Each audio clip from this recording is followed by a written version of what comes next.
napakarami. Madami ang kinilalang reyna at hari ng pelikulang Pilipino. Sa pelikulang Pilipino, talaga namang napakaraming naging reyna at mga hari. Pero ang dalawang personalidad nito ay talagang hindi makakailang. Sila ang reyna ng mga reyna at hindi nang basta hari, kundi hari ng mga hari. Of course, si Miss Nora Aunor ang reyna ng mga reyna. Dahil talaga namang yung pagdating niya sa pelikulang Pilipino, yung pagpasok niya sa showbiz ay nabulabog ang lahat. Dahil sa pagpasok ni Ate Guy, talaga namang kinilala ang isang morena at talaga namang kinilala ang katulad ni Ate Guy na nagbukas ng pag-asa sa mga katulad niya at sa marami pa. At sino naman itong kinikilala nating hari ng mga hari? At bakit nga ba kinilala silang reyna ng mga reyna at hari ng mga hari? Mamaya yan, pag-uusapan natin. At isa pang veterana, komedyante, masasabi mong napakagaling. Kung hindi siya ang best, isa siya sa best. At talaga namang ginagalang, nirerespeto at syempre mataas ang pagkilala niya sa ating national artist na si Miss Nora Aunor. Sino ang tinutukoy ko? Pag-usapan natin yan muli sa pagbabalik ng Heart Expression o sa pagpapatuloy nito. Ako po ang inyong lingkod, Kuya Ferdy R. Maraming salamat po at patuloy pong inyong tinatangkilik ang Heart Expression. Sa mga nag-subscribe na, maraming salamat. At sa mga hindi pa nag-subscribe, please subscribe po natin ang Heart Expression. Sa pagpapatuloy, alam niyo po, isa sa pinakamagaling na komedyante at talagang respetado ko at talaga namang masasabi mong siya ay mataas ang pagtingin niya kay Miss Nora Aunor. Alam niyo po, nang makita ko po siya at ang post na ito, maya-maya makikita niyo po yung post, napabilib ako sa kanya at talagang napakababa ng loob ng sinasabi kong veterana na ito. Kay Ate Guy, talagang respetado niya. Siya po ay talagang masasabi mong minahal ni Ate Guy.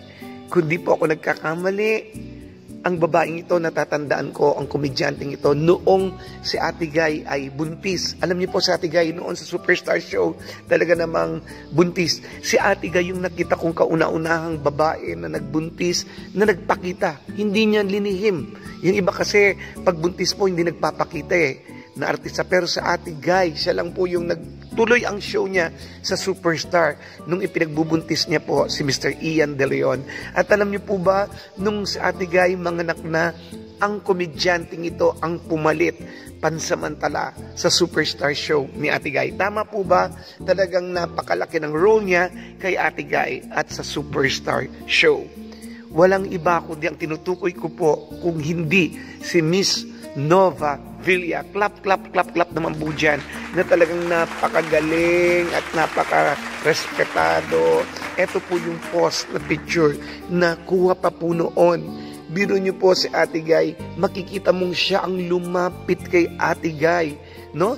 At pinuntahan niya sa kinaupuan ni Ate Guy. Makikita mo talaga meron silang pinagsamahan. No po? Maaring hindi po natin alam ang istorya kung nakita ni Ate Guy at tinawag niya at nakita mo lumapit or sino man ang bastang mahalaga nakita natin may pinagsamahan sila at nandyan yung respeto nila sa isa't isa. Sila po ay gumawa ng pelikula under NB Production, Wanted, Dead or Alive na talagang napaka-riot po talaga ng itong komedyanteng ito. At nagsama rin po sila sa Ani sa Bungera.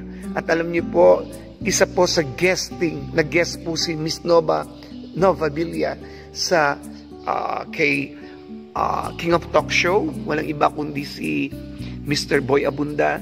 Tinanong siya sa Past Talk, kapag narinig mo ang pangalang Nora Aunor, anong sasabihin mo? Ang sagot niya, kaibigan.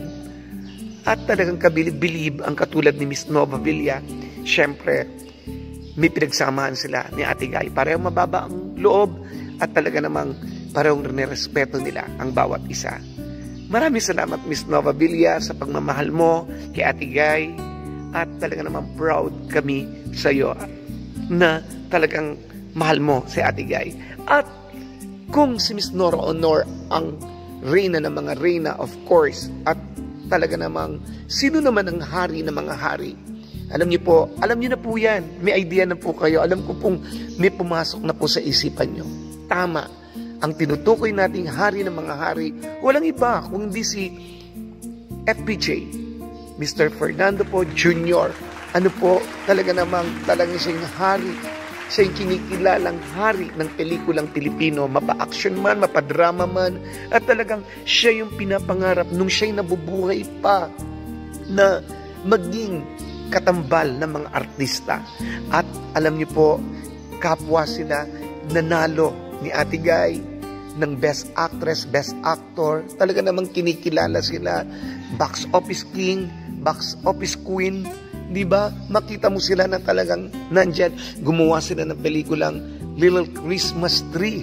Di po ba na talagang pumatok naman na makita mong si Santa Claus at si maniki naman si Ate Guy.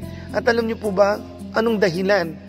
Sabay sila na sasabihin mo na makita mo nauna nga si Mr. FBJ, pero ibig sabihin yung pagkilala sa kanila, halos sabay sila na Queen and King.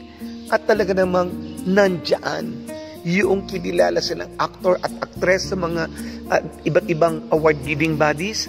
At alam niyo po, hindi lang basta-basta, pareho silang naging national artist. Kung hindi po ako nagkakamali, sa sila lang dalawa na artista, sa lalaki at babae, ang naparangalan bilang national artist. Bagamat si Ate Guy yung kauna-unahang babae no po, bilang artista no po, sa film. And alam naman po natin yan na si Ate Guy yung unang-una. At si si Mr. FPJ talagang kinilala bilang director ba o producer ng pelikulang Pilipino, no? Siya ay kinilala. Salamat, napaka galing nila. Kaya nga sila ang hari at reyna ng pelikulang Pilipino. Binabati ko kayo, Ate Guy, at syempre, sumakabilang buhay man ang FPJ, napakaraming magandang ala-ala na dapat natin ipagpasalamat sa kanyang at sa lahat ng pamilya niyang naiwan. Talaga naman, ipagmamalaki ang Fernando Po Jr. Congratulations sa kapwa national artist na Miss Nora Honor at Mr. Fernando Po Jr. Talaga namang hindi malilimutan ang kanilang mga nagawa. Ito po si Kiefer DR na nagsasabing, as long as there is love, we will stand, and to God be the glory. Maraming salamat at mabuhay. Please like, subscribe, hit the bell button, Arts Exploration. Go, go, go!